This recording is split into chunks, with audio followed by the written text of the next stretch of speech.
Okay, so picking up right where we left off, in the last video we did a little bit of rearranging where we changed the order of these values and we put in a placeholder value. That way we don't have to deal with a zero position, and then we changed this in a corresponding manner so it no longer looks for the zero position. And now everything should be working correctly. If for some reason you get a mismatch, just go through the order here and make sure that the corresponding image appears for this object. So for position 1, make sure that position 1 in the corresponding object, which would be object 3, choice 3, actually shows. So it says safe, choice 3, here's choice 3, and there's safe in position 1. So again, this is position 1, this is position 1, and this is image 1. That way you have that consistency of numbering. And it's really something I should have done at the very beginning, but like I said, I was trying to explain the way the zero position worked, and it's better just, in this case, we just put in the placeholder value and we ignore it. Anyways, so we now have the ability to check what has been clicked on and if it matches what has been predetermined to be the correct answer. The problem is this is actually happening with every single frame.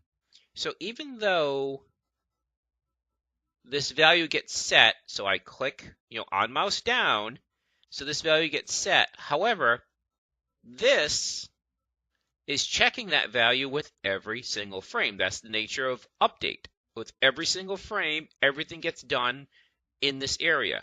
So every single frame it's checking, and we don't want to do that. We want it to check just once, and I'll show you what I mean by this. So if we run this, okay, and I click on, it says cake, so that's the correct one, and it says correct, watch what happens. So again, this is the debug log. It says correct again and again and again and again. Why? Because it's checking it every single frame. We don't want to do it. We don't want it to check every single frame. We want it to check for one frame, and that is the one in which you've clicked on the mouse. So basically what we want to do is we need another variable that says, okay, we clicked on the mouse, communicate that to here, and check one, and then check. Set that variable back to its original value so it doesn't keep checking. So have it be like a binary value, on and off kind of thing, true or false. You click on this value, it gets set to true. You click on one of the objects, the value gets set to true. If it's set to true, check this just once, and then set back to false. That way it doesn't keep checking it over and over and over again.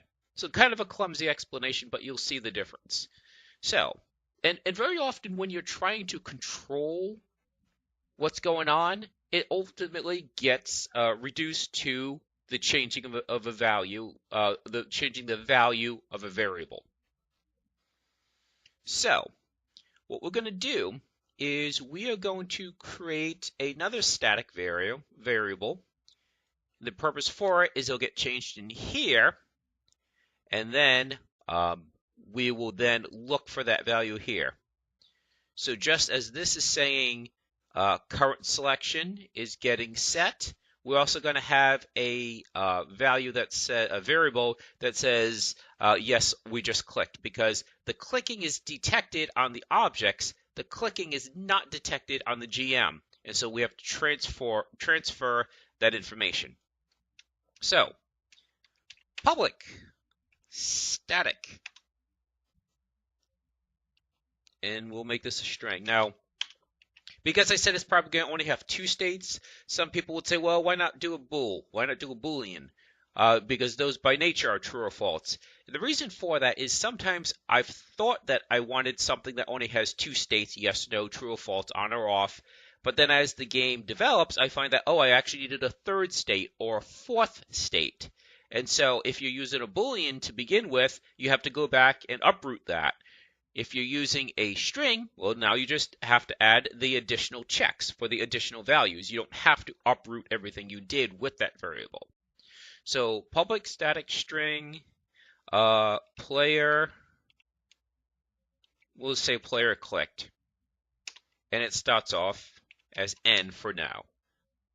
Again, yes, you could do a Boolean for this, but I'm not going to just in case. I have to turn it from like yes to no to maybe I want a wait status or a pause status. So this gives me it gives me the ability to scale out to those other choices if I need to. With the Boolean, you can't.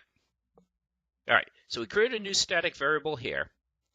So what's going to happen is on the mouse down, that's going to get to set to yes. So, and again, since it's a static variable, we have to say where it was declared. It was declared in GameFlow. What's the name of that static variable? It was player clicked, and there it is. It's going to get set. Did I use a lowercase or an uppercase? I used an uppercase.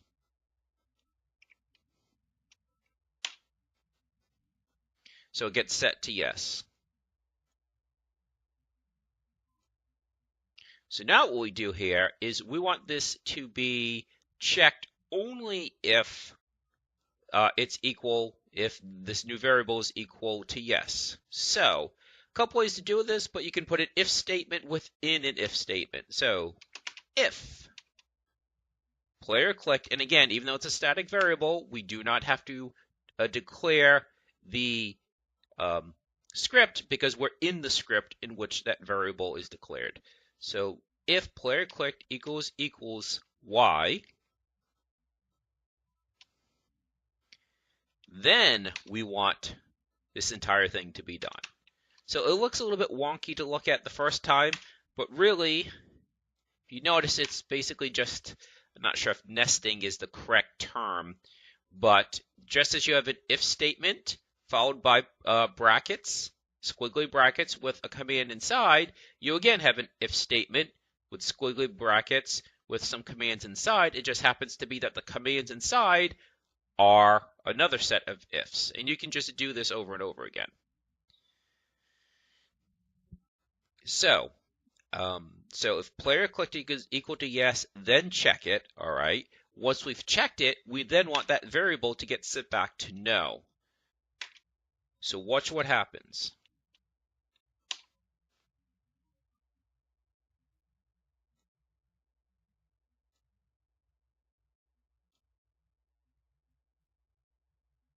So Cupcake, we click on Cupcake, it says correct.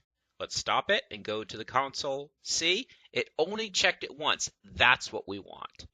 And if I can go on a tangent a little bit, it's not just this game you have to be concerned about that. Any kind of game, make sure you're not repeating a function over and over and over again that doesn't need to be done, because you may not realize that it's being done, but if it is being done over and over again, that's taking up processing power. Simple game like this, who cares?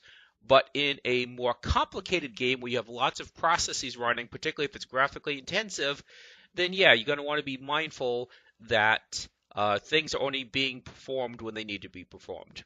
Now, when I said who cares about this game, that's not quite true because, like I said, we do want to check, but not from, what I meant was from a,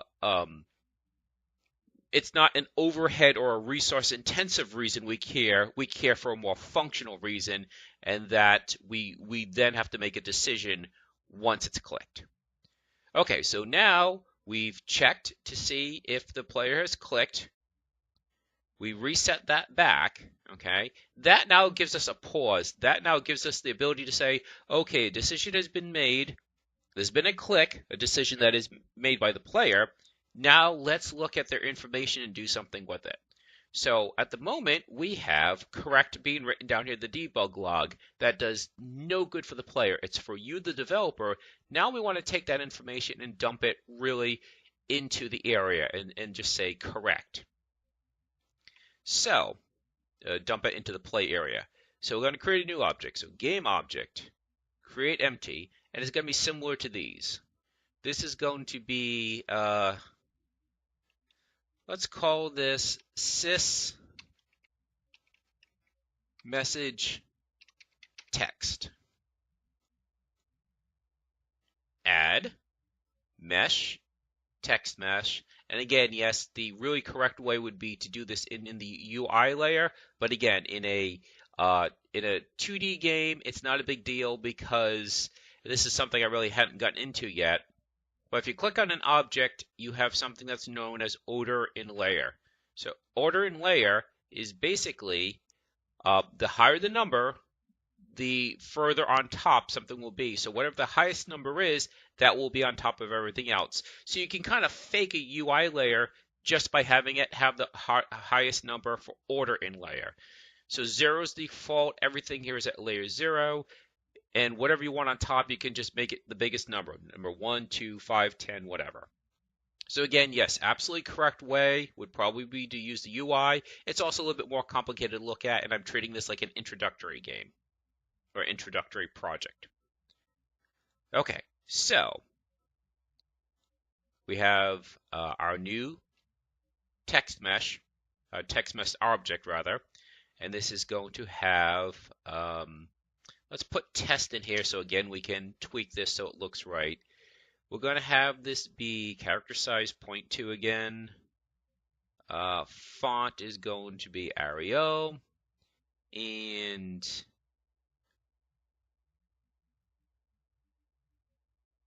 font size, let's make it 42. And just like last time, we are concerned about the alignment. This one's going to also be aligned in the center. So anchor, middle center.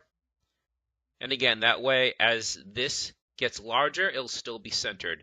So if it says incorrect, it's centered. If it says correct, it's centered. So again, be mindful of the anchor. Now that we've aligned it, we can just get rid of this so it doesn't say anything. Don't want it to confuse people. Not to mention by default, we don't want it to say anything. I suppose you could have it say, click on an image, something like that. But for now, we'll just leave it be blank. So we want the GM object to be aware of this text object just as the GM is aware of that one. So once again, we're going to go to game flow and create a new variable. We're going to put it up here. I've kind of just not been putting them in any particular order, but since they're similar in what they're going to do, and we'll just shorten this to sys_text obj.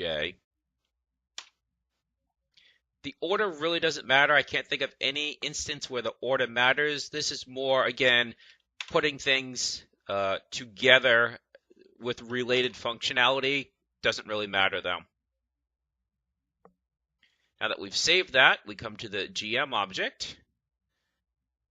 And there it is, sys_text object. So we're going to take that new sys message, put it there, and now the GM object is linked to this. You can say it's aware of this and can now make changes to it. Just as we made changes here, we can do the same thing. So let's remark this out for the moment. And now, rather than having correct be displayed in the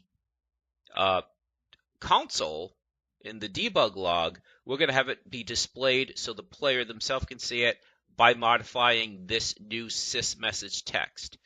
And so, similar to this, as insofar as that we're going to preface the get component with a variable and change the text mesh, but we're not going to use a variable for the value. We're just going to say correct.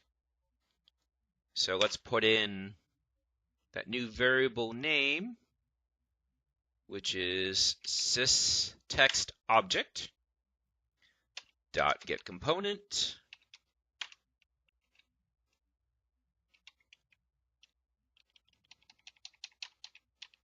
Oops, did I miss it? Should have typed out more. It's getting lazy. Text mesh. Text, because again, we're changing the text attribute of the text mesh object. And sorry if I'm kind of slurring my words tonight. I've had a sore throat for a few days now. Went to the doctor. They said that it wasn't strep or anything, so they really couldn't do anything. So some mild throat pain there that's just going to go away with time. So .text equals, like I said, we're not going to put in a variable. We're going to put in a constant. It is always going to say correct.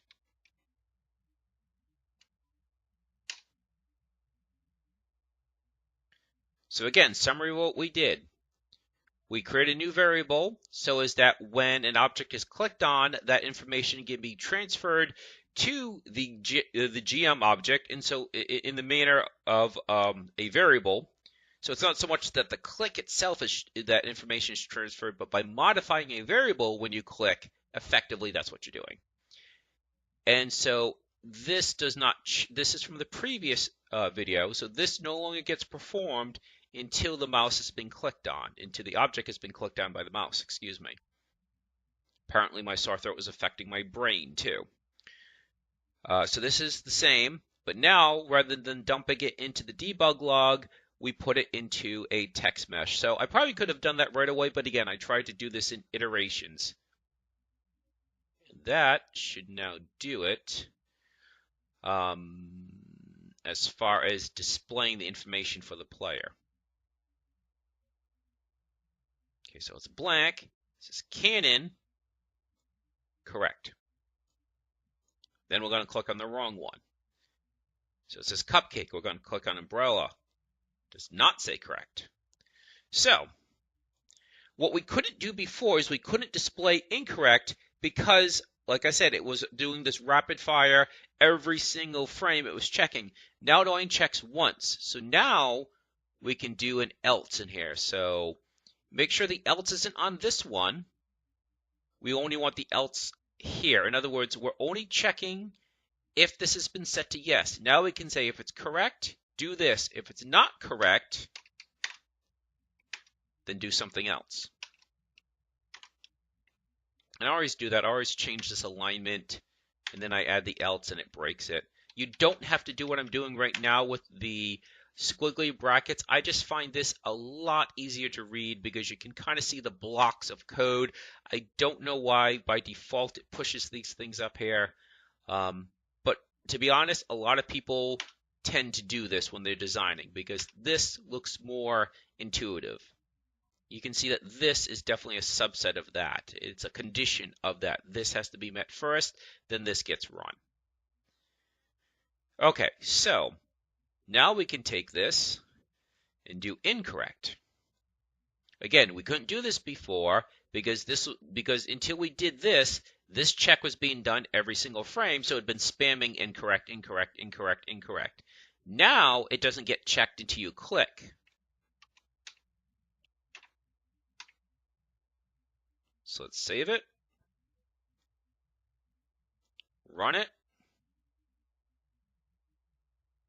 So salt, correct. Cactus, correct. Cake, let's click on the wrong one. Incorrect.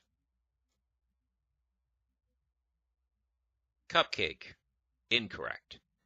So that now is really the bulk of the game. Obviously, we don't want it to have to restart after each question, so we are going to have a way to cycle through the next question. So we're going to add like another text that says click next or something like that, as well as more than likely you want some kind of scoring. So what do we do next? Let's add the button that allows you to go to the next one. So since we've been using text meshes, rather than add a graphic button, let's just add another text. I'm going to get lazy. We're going to copy this one. Okay. And we're going to rename it next text because it's a text that's going to say, go to the next question. Now, a couple of things we can do. We can either have this button be hidden and not used, or you can let it always be there because I've seen that in a lot of testing, even not necessarily just for kids and toddlers, but even like human resource testings in organizations. Sometimes they let you skip through the questions and then backtrack. So your choice. I'm just going to have the button always be there. Move it over to the corner. And it's very important that I copy this object make sure that you modify the copy and not the original, because then you're going to mess up the coding. So it's going to say next, and it's going to need a physics 2D, and it's going to need a box collider, just like these, and it's going to need a trigger. That way you can click on it with the mouse. And what this is going to do, this is all driven by a random number. So what happens, okay, right now, only one random number is generated at the very start. So we want a random number to be generated again and again and again every time you click on next. So like I said in an earlier video, this is here for demonstrative purposes. This isn't where it's going to permanently be, because at the start, a single number is generated and then never again. So we're going to now move this into the update section. So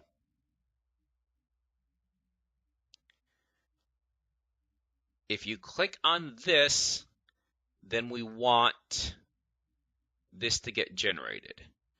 So again, it looks like we're probably going to have to create a static variable so that when this gets clicked on, that information gets transferred over to GameFlow. So a couple things we need to do. This really needs its own script, because even though there's an on mouse down script here, there's a whole bunch of other things happening. So we're going to create our third script now. So create C# script, and we'll call this quest con, short for question control. You could call it next control, next con, whatever. So we click on this, put quest con on it, and now let's open up that new script. So essentially it's going to have an on mouse down, and then it's going to change the variable which we have not declared yet.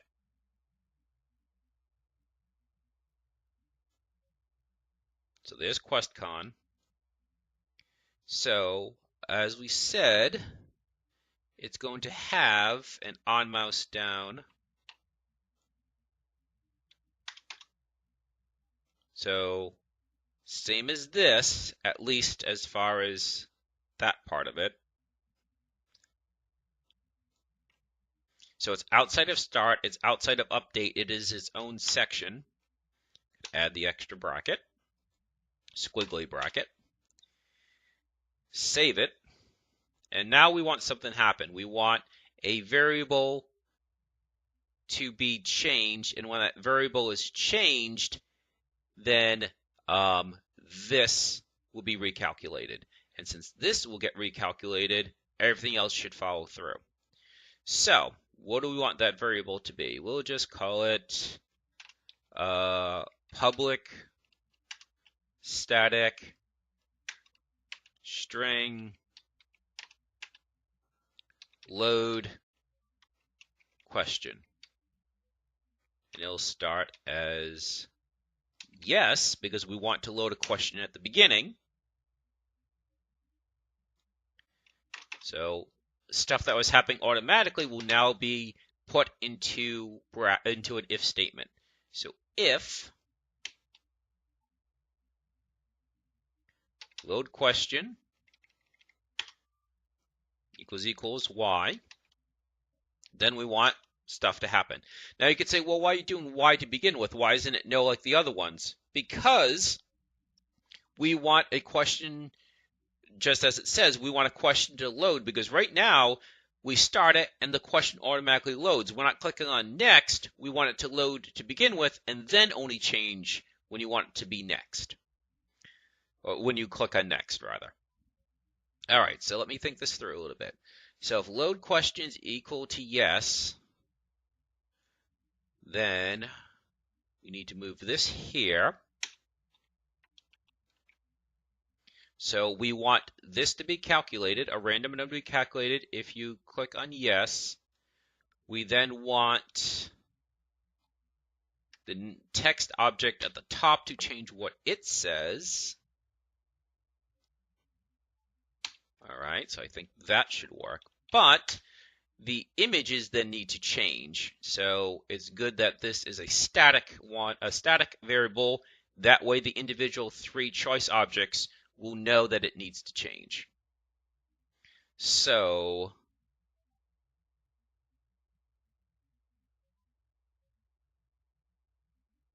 the only problem is we have to make sure that this does not change back to no until after these have been changed. So let's see if we can make this work. So we're going to come here, and we want these to be changed only if this is set to yes.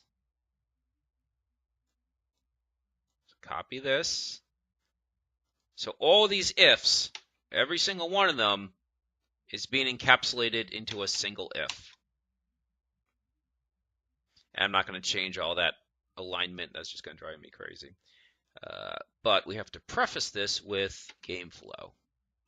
Because again, that is where it is declared. So now the image only gets changed if game flow is set to yes. So we save that. If load question is set to yes, sorry. Now, because things are happening concurrently, we can't just change this to no. We want to do this after the update. So I believe this should make it work. So in game flow, void, and I might have to check the syntax of this because I usually don't use it. After update, then load question gets set back to no.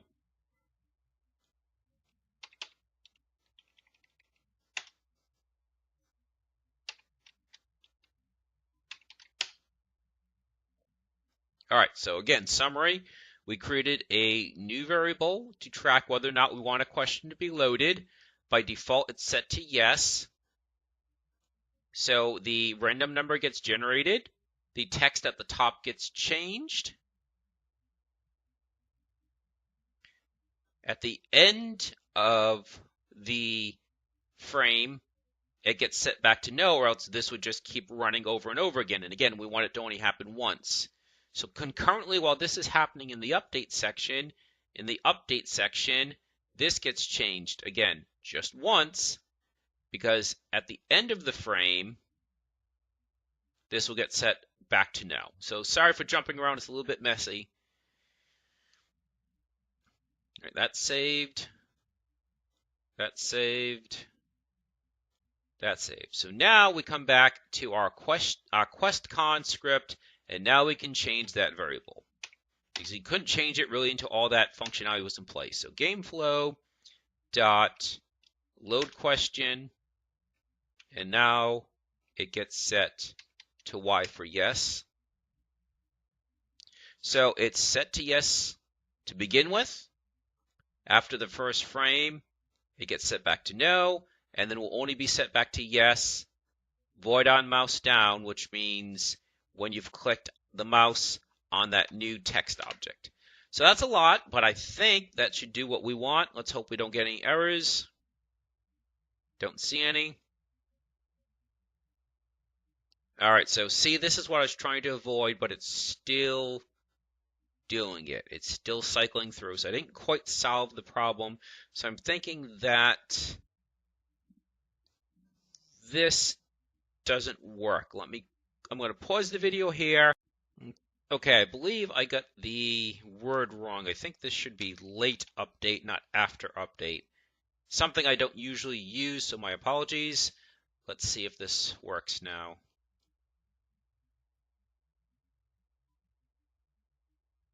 There we go. So my apologies. No such thing as after update. It is late update.